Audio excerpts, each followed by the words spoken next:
Fala pessoal, meu nome é Luiz Tirelli, tenho 33 anos, sou brasileiro, hoje morando na Grécia, sou jogador de pôquer e um dos sócios do Metagame. Hoje vou estar contando para vocês um pouco da minha história e passar alguns dos aprendizados que eu tive nessa jornada.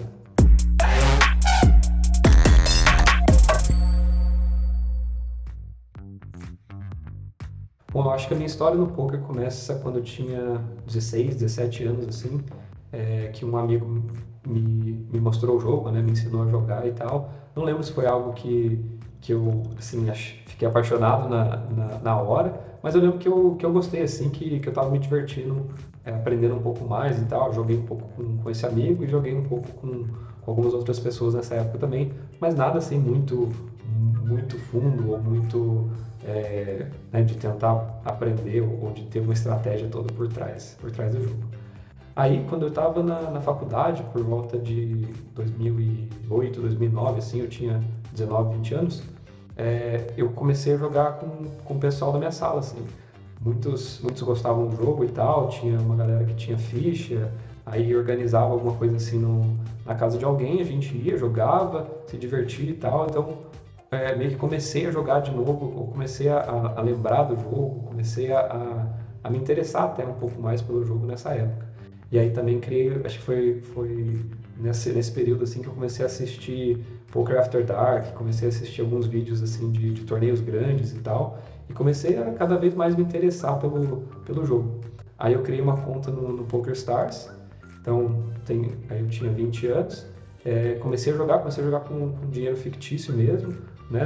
Na minha cabeça não era, eu só estava querendo me divertir ali, não estava nem pensando em fazer dinheiro, jamais pensando que um dia poderia virar uma profissão. Mas aí comecei a jogava City and Goals na época, tentava ali crescer o bankroll ali de dinheiro fictício acho que eu jogava também um pouquinho de cash, um pouquinho de outros torneios e tal, mas acho que o que eu jogava mais era City and Go. E jogava com o pessoal da faculdade e jogava com o pessoal da minha cidade natal também. Toda vez que eu voltava para lá, a gente arrumava uma coisa assim, né? Fazia um joguinho e tal. E comecei cada vez mais entender do jogo, mas ainda não sem estudar a estratégia do jogo, sabe? Aí no final da faculdade, queria sair do Brasil, conhecer um pouco do mundo afora, assim, tentar novos desafios. E foi uma época que durante alguns anos acho que eu nem joguei poker, assim, ou pelo menos poker não foi algo que eu dediquei muito tempo. Anos depois, assim, quando eu lembrei do poker, assim, eu não sei nem se eu sabia as regras ou se eu lembrava como jogava certinho, sabe? Provavelmente vários termos, assim, eu tinha esquecido mesmo. Em 2015, final de 2015, eu tinha 25 anos, morando em Budapeste, na Hungria. No meu time de futebol, no tinha um time que a gente jogava uma liga amadora de futebol. E nesse time tinha 2 jogadores profissionais de pôquer.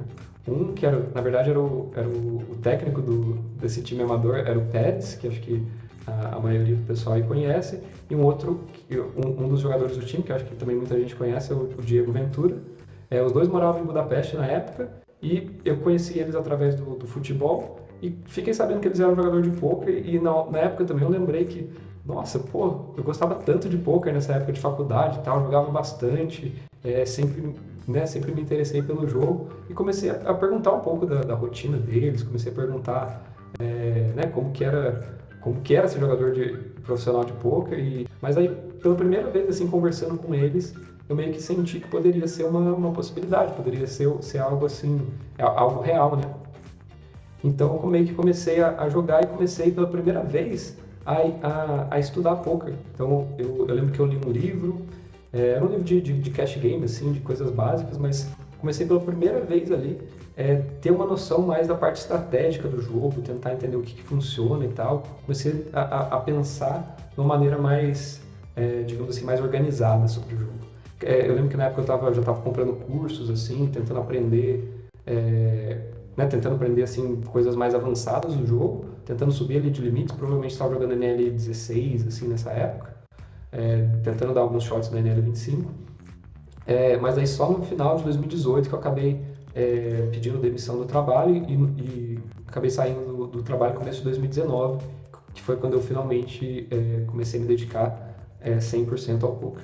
Eu estava jogando NL25, Comecei a dar uns shots na NL50, acho que demorou um tempinho assim. Eu diria que ali em 2019, né, quando eu estava jogando por conta ainda, o limite que eu joguei mais foi na NL50. Mais pro final do ano assim eu comecei a dar uns shots na NL100, mas não foram com muito sucesso. E aí, acho que bem no final do ano assim foi quando eu comecei a ouvir do BRPC. Acho que primeiro foi eu vi um comentário do Max num vídeo no YouTube. Aí comecei a seguir ele, eu vi o blog dele, acho que no Mais EV, comecei a seguir ele, através dele fiquei sabendo do time, comecei a seguir o Zinhão também, comecei a ver todo tipo de conteúdo que eles colocavam sobre o poker, a maneira como eles pensavam o poker, várias coisas eram novas para mim, assim, a maneira como eles falavam, dava para perceber o tanto que eles conheciam assim do jogo e pareceu assim muito claro para mim que era algo que eu estava buscando. E aí, acho que no final de 2019 mesmo, foi quando eles abriram, acho que as primeiras inscrições, assim, para fora, né, para o pessoal, assim, de fora se inscrever no time e entrar, e tentar entrar. E aí eu me inscrevi e comecei em dezembro de 2019, foi quando eu comecei no BRPC, né, que hoje é o Metagame. Eu comecei jogando NL50, e aí né, comecei... Tentar lembrar. Aí no final aí em dezembro de 2019 eu comecei no BRPC, né, que hoje é o Metagame, e comecei jogando NL50 e foi algo assim eu lembro de ter essa sensação de que, nossa, tudo faz muito sentido, assim, sabe? Era muita informação boa que eu jamais tinha pensado antes, que eu jamais tinha visto antes, e várias coisas assim que muita coisa no poker começou a clicar, assim, começou a fazer mais sentido para mim e eu comecei a gostar muito de tudo que eu estava vendo e em pouco tempo assim comecei a subir de limites já, acho que em 2 meses eu subi para NL100, em menos de 2 meses eu já estava jogando NL200 e em menos de, acho que 2 meses de novo eu estava jogando NL500, então eu lembro que eu entrei no time em dezembro de 2019 e daí em junho de 2020 eu já estava dando shorts no NL500. Acho que o meu primeiro mês na NL500 foi um pouco mais difícil, mas depois de um ou 2 meses assim, eu me estabilizei bem e comecei a ter uma rate boa lá também. Aí no final do ano eu já estava até dando short na NL1K, que foi bem nice, assim, jamais teria esperado que essa ia ser minha trajetória dentro do time. E também nesse primeiro ano no time eu também comecei a trabalhar em algumas outras posições. Então no meio do ano assim eu comecei a trabalhar como analista, né? No time a gente tem analistas ali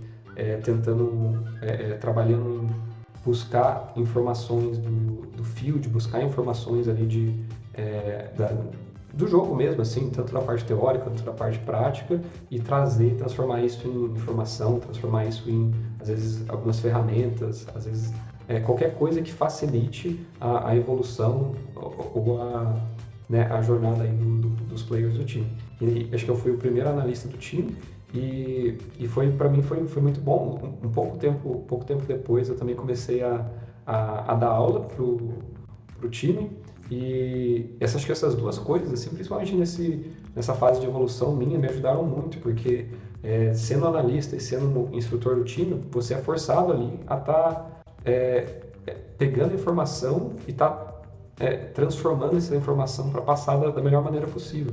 E isso te ajuda muito a entender do jogo. Então foram coisas que realmente me ajudaram muito.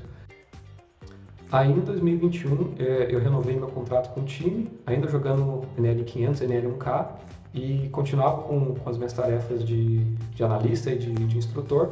Só que aí acho que mais ou menos na metade do ano começou a ficar um pouco pesado para mim conciliar toda essa parte de estudar, de jogar, de dar aula e de fazer as tarefas de analista. E daí eu deixei essa parte de analista de lado, foquei mais na parte como instrutor. E aí, mais pro final do ano, ali, começo de 2022, foi quando começou a surgir as conversas de entrar pro time como sócio, né? Foi quando o Saulo e o Zinhão vieram conversar e tal, entender o que eu queria.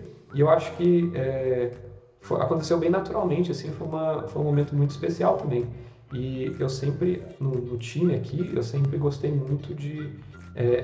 uma coisa que eu percebi trabalhando com o Saulo, com o Zinhão e todo mundo do time, foi que o time estava sempre querendo evoluir, sempre querendo crescer, sempre querendo melhorar as coisas e trazer esse mesmo sentimento para os players, né, para os alunos do time. Então, eu tinha certeza que era esse tipo de ambiente, esse tipo de missão que eu queria fazer parte. Então, foi algo que aconteceu bem naturalmente e em maio de 2022 foi quando eu entrei para o time como sócio, juntamente com o Max e com o Roqueiro. E hoje em dia eu tomo conta da parte de metodologia, da parte de aulas e também da parte de projetos do time. Então, hoje a gente tem 3 analistas trabalhando aí com dados, com informações sobre teoria, informações sobre MDA, tentando combinar tudo isso e trazer um material, ferramentas boas aí para o time tá evoluindo. Então eu tomo conta de toda essa parte técnica aí do time. Aí hoje em dia minha rotina ela é bem dinâmica, assim, ela envolve várias tarefas diferentes. Então, por exemplo, vai ter algumas semanas que eu vou focar em produção de conteúdo para o time, né? Gravar alguns vídeos, ou preparar, dar algumas aulas assim para o pessoal. Vai ter semana que eu vou focar na parte de projetos, em que a gente vai soltar algum tipo de planilha, algum tipo de material, ferramenta assim também para o time. Aí vai ter semana que eu foco em algum tipo de projeto mais geral, assim, que envolve algum tipo de melhoria para o time como um todo. Bastante também envolvido com o que a gente alinha nas nossas reuniões com os outros sócios, né? Aí, além das tarefas que eu faço no time, eu também concilio no meu dia a dia a parte como jogador, né? Então, eu continuo jogando, continuo estudando e acho que tentar evoluir como jogador também me ajuda muito a estar participando melhor em todas as outras atividades que eu faço no time, em estar mais em contato ali com o jogador, poder dar feedback, poder dar conselho de uma maneira mais efetiva também. Bom, se eu pudesse dar um conselho para alguém que está começando no poker agora, com certeza seria: não tente reinventar a roda. Ou seja, muitas pessoas já trilharam o caminho que você quer trilhar. Se você tentar descobrir tudo sozinho, se você tentar trilhar todo esse caminho sozinho, você pode até chegar lá, você pode até conseguir, mas vai demorar muito e vai ser muito mais doloroso. Então corra atrás, se junte com pessoas que já têm o conhecimento, já têm as habilidades que você está buscando. E essa caminhada não só vai ser mais curta, mas também vai ser bem mais prazerosa.